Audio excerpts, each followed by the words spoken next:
성경을 보면 특히 교회에 대해서 에베소서가 많은 말씀을 하고 있는데 그 중에 핵심적인 단어가 바로 패밀리입니다. 교회는 가족입니다. 우리 주님께서 교회를 표현하실 때 가장 핵심적으로 사용하는 단어가 뭐냐면 그게 바로 가족입니다. 저와 여러분이 하나님의 가족의 일원이 됐다는 거, 이 너무나 놀라운 거죠. 저는 책을 읽는 가운데 가장 제게 영향을 많이 준 분들은 청교도들입니다. 영국 분들이죠. 그리고 미국 분들, 제가 많이 읽었던 책들 보면 독일의 신학자들, 또 프랑스의 신학자들, 네덜란드 신학자들, 이 글들을 굉장히 많이 읽었습니다. 그래서 선한목자교회 설교 속에 묻어 나오는 것들이 많은 부분들이 신앙의 선조들의 그 신앙입니다. 그게 제 마음속에 있고 제게 체화가 되기 때문에 설교할 때마다 저도 모르게 이게 묻어 나올 수밖에 없는 거죠. 제가 해외를 나가서 미국 분들에게도 말씀을 전하고 중국인들에게도 말씀을 전하고 저 동남아시아라든지 여러 나라들 말씀을 전했는데 가장 격하게 제가 환영을 받은 데가 바로 일본 땅입니다. 일본인들, 그리고 격하게 환영을 받은 데가 바로 러시아 분들입니다. 이분들이 하나님의 말씀을 듣고 반응을 하는데 얼마나 저를 격하게 환영하는지 몰라요. 그때 제가 느낀 게 있습니다. 야, 이분들이 나를 그리스도 안에서 형제로 대하는구나. 얼마나 마음이 뜨겁습니까? 여러분, 교회라고 하는 것은 민족을 초월합니다. 우주적인 교회 안에 우리가 들어왔다면 하나님의 가족이 된 겁니다. 교회는 남녀노소를 초월합니다. 지역을 초월하는 겁니다. 모든 걸 초월하는 게 뭡니까? 바로 그리스도의 교회입니다. 그리스도의 교회는 패밀리입니다. 하나님의 가족 가운데 우리가 들어온 겁니다. 사랑 안에서 하나님 아버지께서 우리를 예정하셔서 자신의 아들, 딸로 입양하신 겁니다. 성경에 보면 하나님의 백성이 그리스도인으로 불린다든지 신자로 불리는 경우는 별로 없습니다. 제일 많이 불리는 게 뭡니까? 형제들, 자매들 이렇게 많이 불립니다. 그래서 사도 베드로가 사도 바울을 부를 때 우리 형제 바울이라고 부릅니다. 사도를 부를 때도 형제로 부르는 겁니다. 만일 베드로가 저를 부른다면 뭐라고 부르겠습니까? 저를 형제라고 부르죠. 바울이 저를 살아나서 부른다면 형제로 부르는 겁니다. 그리스도 안에 형제 자매가 있는 겁니다. 이게 바로 하나님의 가족입니다. 예수님이 십자가에서 하신 일이 너무나 놀라운 겁니다. 여러분, 예수 그리스도 안에서 십자가 안에서 모든 민족이 하나가 된 겁니다. 교회 안에서 인종을 초월한 하나가 된 겁니다. 남녀노소가 하나가 된 겁니다. 놀라운 비밀입니다. 오늘 이 하나님의 가족에 대해서 말씀을 증가하도록 하겠습니다. 첫 번째입니다. 하나님의 가족은 하늘에 계신 아버지 하나님으로부터 생명의 권한을 함께 나누어 가졌습니다. 우리는 하나님 아버지의 은총을 입어 받아들여졌습니다. 하나님께 받아들여진 겁니다. 하나님의 은총을 입은 겁니다. 하나님께서 사랑 가운데 우리를 자녀로 입양해 주신 겁니다. 아들, 딸로 입양을 해 주신 거죠. 에베소서 1장 4절부터 6절입니다. 곧 우리가 사랑 안에서 자신 앞에, 하나님 앞이란 말씀이죠. 자신 앞에 거룩하고 흠이 없게 하시려고 세상의 창건 이전에 그분 안에서 그리스도 안에서 우리를 택하셨으며 저와 여러분을 택하셨는데 세상이 지어지기 전에 저와 여러분 태어나기도 전에 우리의 이름이 지어지기도 전에 주님이 우리를 선택하신 겁니다. 아들로 딸로 선택하신 겁니다. 5절은 이렇게 말씀합니다. 자신의 크게 기뻐하시는 뜻에 따라 우리를 예정하사, 주님이 영원 전부터 우리를 예정하신 겁니다.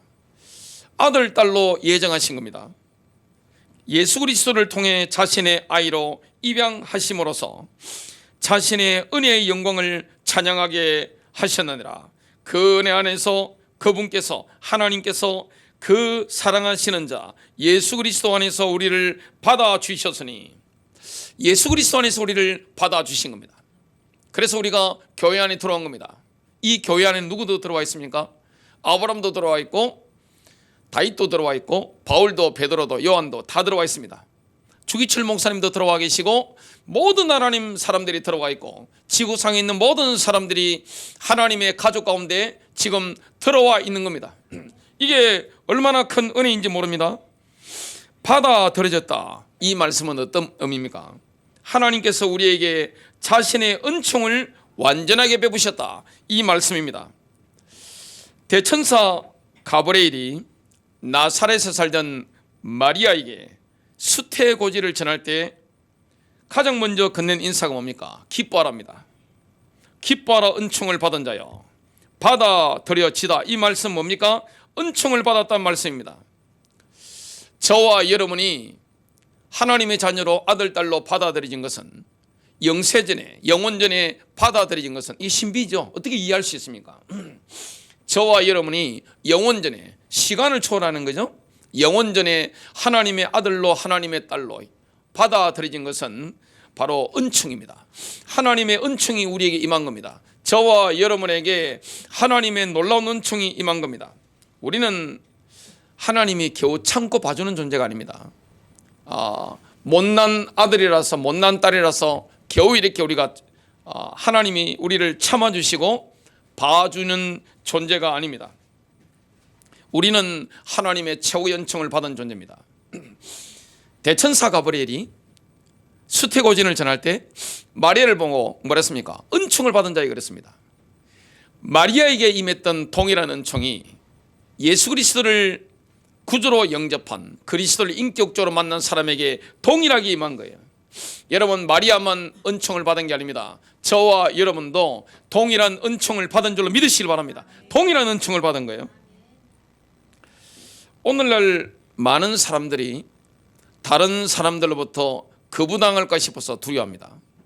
혹시 나를 이렇게 거부할 거 아니야? 쭈삣쭈삣 하는 경우가 있습니다. 사람들로부터 거부당하는 이 문제에 대한 해결책은 뭡니까? 하나님의 가족이 되는 겁니다. 하나님은 자녀들을 하나같이 동일하게 사랑합니다. 하나님이 얼마나 우리를 사랑합니까? 우리가 하나님의 가족이 됐다면, 아들, 딸이 됐다면 그 하나님께 나아갈 때 조심조심하면서 나아가고 이런 거 없습니다. 제가 있는 목양실에 그냥 노크도 안 하고 문 열고 확 들어오는 거는 우리 자녀들밖에 없습니다. 저한테 뭐 이렇게 편하게 와서 이렇게 제가 교회 오면요 이렇게 뭐 목사님이지만 집에 가면 을로 많이 바뀌는 경우가 있죠. 그래서 제가 섬기는 역할을 많이 합니다. 아빠 물 좀 갖다 줘. 계란밥을 해줘.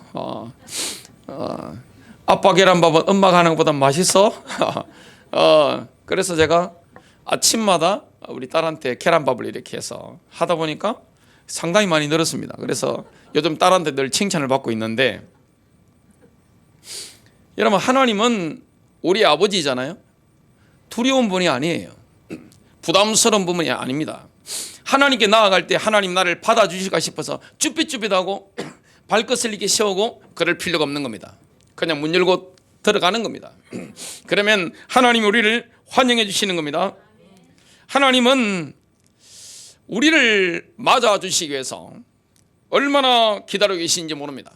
저와 여러분을 환영해 주시기 위해서, 우리를 안아주시기 위해서 정말 기다리고 계시는 분이죠. 따뜻한 분이죠. 하나님은 우리를 하나님의 가족의 일원으로 삼아 주셨습니다. 세상의 가장 큰 문제가 뭡니까? 외로움입니다. 어떤 연예인이 그런 말씀을 하는 걸 제가 읽은 적이 있습니다.